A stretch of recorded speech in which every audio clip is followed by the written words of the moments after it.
Ladies and gentlemen, welcome back to another eventful episode here, Mike and V Sports Talk. One of the greatest games I've ever watched last night. Knicks defeat the Spurs in Game 4 after being down 29 points at one point in the game. Come back, win 107-106. Just an incredible game last night, man. Bunch of stuff to talk about, and we'll get into it in this episode of Mike and V Sports Talk. If you didn't watch, you missed the thriller. Knicks win Game 4. 107-106 on a very dramatic ending there with OG Anunoby tip in. Wasn't looking good first half. We were down 76-49. We gave up 76, almost 80 points at halftime. We did go on, I don't know what was said in the locker room at half, but the boys came out ready to play. 58-30 in the second half. We outscored them. We were down 29 points at one point. I almost turned the TV off. I'm sure you were contemplating. I did not contemplate at all because I don't turn off New York Knicks basketball. But I got flamed in a group chat last night you for did. even saying it. You did, and that you just can't have that because this team has showed you that kind of fight back and belief They have. in themselves and in each other. And in a situation where we thought that they were going to be down and out, they end up coming back from that 29-point deficit and just kind of chipping away the whole third quarter into the fourth quarter, cut it to 15 to start the fourth. And then you just felt the momentum changing. The Spurs couldn't get anything going after in the first half. Ice cold in the second. They just had an electric first half, ice cold in the second. So really a great job, both offensively and defensively by the Knicks there to stem the tide. And just a crucial win because dropping both games at home after taking a 2-0 lead in San Antonio would have been absolutely brutal. But to come back and win that game, it's a total momentum changer. And honestly, if I had to put a number on it, I say probably a 95% chance they win the series at this point. I mean, the Spurs really have to pull off some absolute crazy heroics to get something like that going. Just losing a game like that just kind of defeats a team. It's absolutely heartbreaking. Yeah, complete heartbreak for them. Let's get back to the Knicks. I don't even want to talk about the Spurs. Come on. Brunson, 36 points. OG, game winner, and 33 points. Mm-hmm. You mentioned... what's his name? Alvarado. Yeah, absolutely crucial for him to be in the game there. And one of the things that's been an issue for the Knicks, not just in this series, but all the postseason, if there's been one hallmark of their team success, it's been that Jalen Brunson hasn't necessarily been able to get going. Yeah. And that was usually due to the fact that he's getting pressured too on the ball or with a long, lanky defender, and he's not really able to get into space and work and operate in the way that he wants to. But when you have a second ball handler, like I mentioned in the last episode, and I didn't think it would be Alvarado, but here we are, and he did an absolutely great job of getting Brunson open into space and also just helping him bring the ball up. I mean, Brunson wasn't seeing that pressure for 25 seconds on the shot clock like he had been previously, and that just really is a huge difference, and it got him into that rhythm. And what can you say other than the fact that Alvarado played a huge role in the game? He had a clutch little spin around layup, and then obviously that three-pointer at the end of the game there as well. So just a great performance by him to come off the bench cold. He's barely played really in these playoffs, and to deliver like that is something, obviously a native New Yorker as well. So just an absolutely great performance by him. As you mentioned, OG as well. I mean, this team is just firing on all cylinders right now. I wish that we could start the games a little bit better. The first quarters have been brutal. But, I mean, other than that, I really have no complaints as far as the New York Knicks basketball right now. So explain to me, right, how a team in the very first quarter of the game goes for 37 points, goes into halftime with 76 points. Yeah. And then the entire second half score 30 points. I think the Knicks defense needs to be talked about. 100%. And a lot of that can be credited to Cat coming back and being able to play in that third and fourth quarter. He went out with those two early fouls in the first minute of the game. And credit to Mitch Johnson and the Spurs there for challenging that call on Wemby because it was a huge call and it really neutralized what the Knicks were able to do in that first half. But in the second half, Cat was able to just kind of stem the tide a little bit defensively. Wemby wasn't really able to get going. He only made, I believe, 2 field goals in that second half. So rough for the Spurs there. And honestly, if you look at it, the way that game was going in the first half, yeah, they were down 27, ended up being down 29 early in the third. But the way that the Knicks fought back was really through the defense and then playing into transition. We talked about it in the last episode and leading into this series as well. They're at their best when they're playing fast. Their Yes. half-court offense is their biggest weakness because they don't end up having a lot of movement a lot of the time, especially when you have only Brunson on the court or only Cat on the court. And so for that first half, when they didn't have Cat on the floor, it was really detrimental to the way they could play the game. But if you look at the plus-minus stats, Cat was like a plus 33 net because when he was off the floor, he was minus 16, but when he was on the floor, plus 17. Meanwhile, Brunson at plus 21 for the game because his defense has been so bad. But then obviously at the end of the game there, he turns up. So Cat, honestly, and we talked about this again leading into the series, how big the big men for each team were going to be. But Cat has been the most influential player in my opinion. I don't think he wins the Finals MVP now just because I think you have to give it to OG. I think you have to give it to OG Anunoby after that absolutely unbelievable tip into game to win the Great game there. in general. And 33 points though. He really got it going on and offense. to lock up De'Aaron Fox as well. Yeah. He's a two-way player, and that's the kind of guy that you want on your team. There's nothing else to say about it because you show fight, you show effort, you show heart. On that last play there, after Brunson misses the layup, the little float shot, ball gets kicked out. De'Aaron Fox has a chance to run the clock out, but he decides to take a layup. Who knows why? Maybe you put the Spurs up 3. I don't know what his thinking was there. Probably just a brain fart. Yeah. But then OG just comes down, hustle play, blocks the ball, and then obviously, the hustle play to get the rebound and tip the ball in. Just incredible basketball by the Knicks there in that second half. Again, wish they would start the games a little bit better, but they're in a great spot going forward here. 100%. That last play in particular, just because everyone has watched it now between highlights or if you watched it live, do you think that was a setup play in order to because Brunson shot the ball with like 4 seconds left? I believe it was a setup play. I believe that if anything, right, you're trying to get a quick shot so that you can get a tip in. Exactly. When they saw that quick rebound, Wemby was on him too, you have dragged him out of the paint. And I do think that wasn't necessarily a bad strategy by the Spurs. I think it would have been better if there was less time on the clock to have a guy like Wemby guarding Brunson because it's just going to be so hard to get a shot off. Yeah. For him to trail all the way back towards half court and then step into a deep 30-footer, and he almost drained it too. I mean, he said it came off his hand good, and honestly, it just hit the front iron. It would have been, we would have heard a Mike Marine triple. He was bang. hot. He was already hot. So For sure. But yeah, I do believe that the Knicks designed that play to at least get the shot up quick, and then, if whatever happens, happens. Now, for the Spurs, you got to get a body on OG there because you can't have the inbounder be free, Roman cut him towards the glass because that easily could have been a putback dunk. But that would have been. Again, great execution by the Knicks there. Even from Brunson, obviously misses the shot, but to get it up in time and get it over Wemby. I mean, he had that shot. Just the tap alone was impressive. How do you even to control it like you're that? You're running full speed. You're up 10 feet in the air with your arm above the rim, and you just he wasn't close to the basket. No. Like he tipped it in. Yeah, that was incredible. It's honestly, if I had to put it, I know you mentioned Game 7, 2016, but for me, that might be the best basketball game I've ever seen in my life. Just because it's the Knicks, because largest comeback in NBA history, because it's at the Garden, all of the things that weigh into it. After dropping that Game 3, Game 7, 2016 is a legendary game. That Game 6, 2013 is up there too, Miami versus the Spurs. So a lot of great basketball that we've seen over the years. But for me, I don't think anything tops what I saw last night, especially just because, for me as a Knicks fan specifically, the emotional torment over these last 20 years, and we've talked about it a lot these last couple episodes, because it really is so important in understanding why the Knicks fans feel the way they do, why this championship would matter so much for the Knicks and for New York, because it's just been so long as far as the lineups that we had to see out there, the coaching incompetency, the front office incompetency. And so these last 4 years when they've been a good team has really just elevated this group and elevated this fan base into a point where, hey, we're back. We're a real squad and a force to be reckoned with. And this has been the run of a lifetime. And so I hope they close it out in San Antonio. I know we've been saying Knicks in six. I don't even want to risk it. I just want this to be over. No, if you're the Knicks right now, you do not take them lightly. You have them in the spot that you want them. Finish them. That's it. Don't let Wemby get going. Don't let any momentum get going. We had a bad 6 quarters. Yeah. That's how you got to look at the series. We had a bad 6 quarters. We played the first 2 games very well.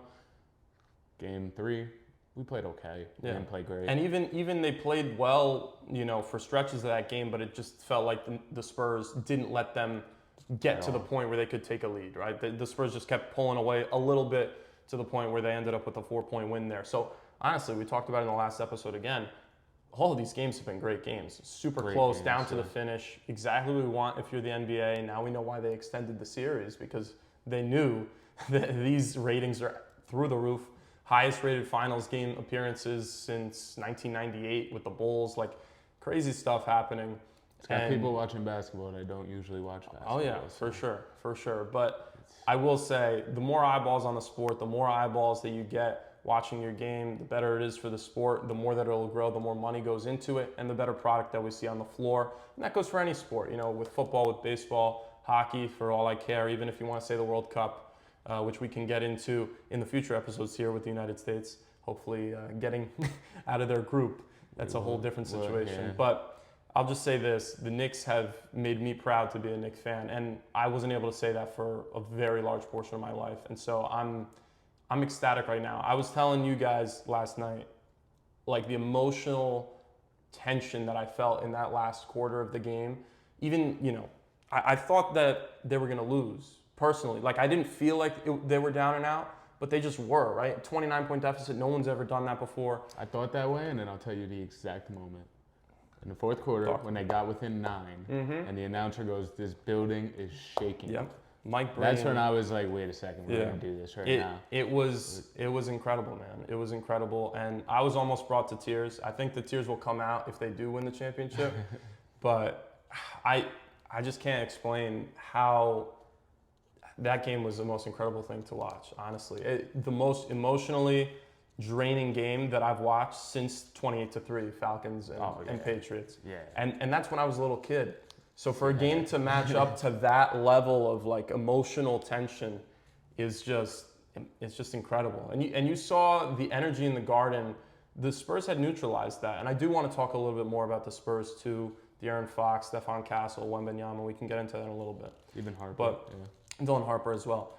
But just to wrap on the Knicks really quick,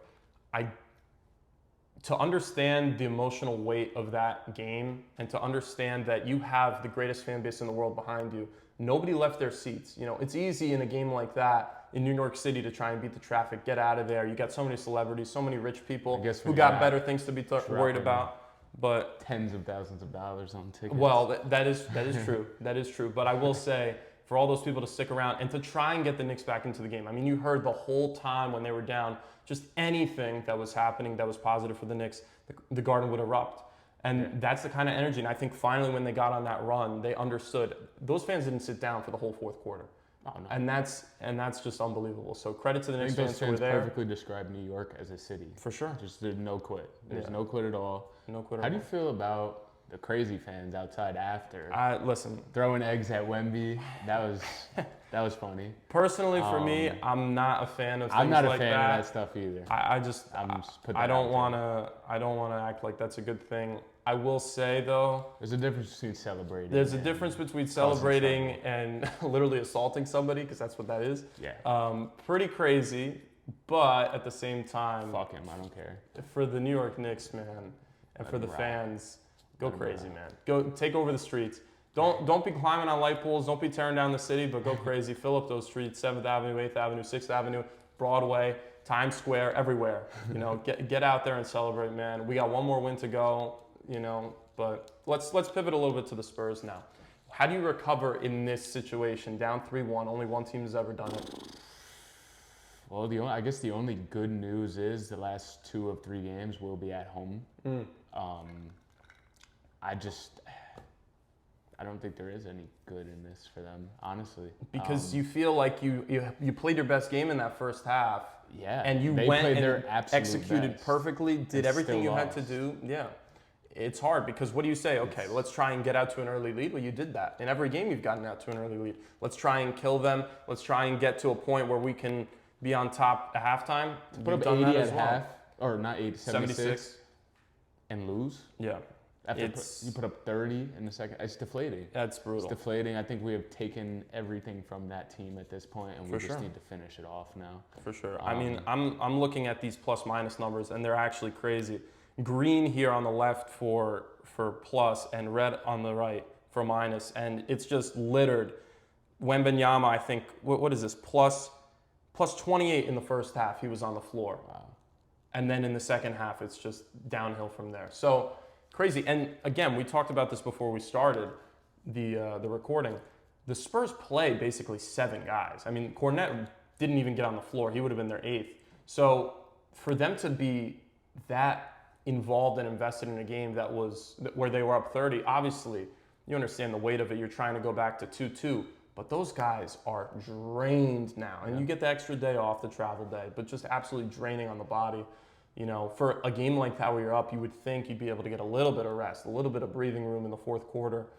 And that's just what's great about the New York Knicks. Even in a situation where you think they're down and out, they give you everything they've got. What did you think, by the way, of how De'Aaron Fox, you know, we talked about that little attempted layup there, but before that, he was taking some questionable shots, you know, step back threes.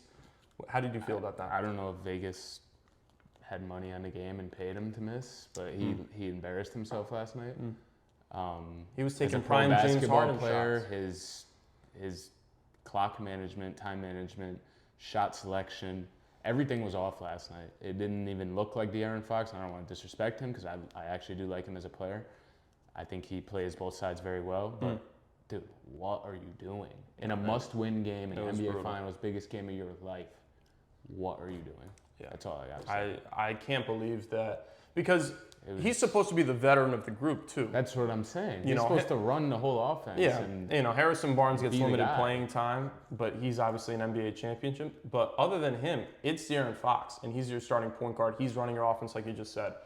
To not be able to understand the levity of the moment, to control the moment, and to get your guys quality shots. I mean, listen, part of it was the Knicks defense, part of it was the Spurs missing as well on their open looks, but you got to be able to settle those guys down because they were firing up shots too early in the shot clock sometimes. The turnover's really bad. Even the one where Hart missed the dunk or the layup, whatever you want to call that, But then that they was a didn't terrible even- turnover. They Like, didn't even like pivot after. They had No. they had a stretch of time. I think it was like 5 minutes where they were just taking 3-pointers. Yeah. And I'm sitting there and I'm like, you've missed the last 5. Why Yeah. are they still doing this? the very Obviously questionable still shot selection. cheering for the Knicks, but I'm like, what are they doing? Like what?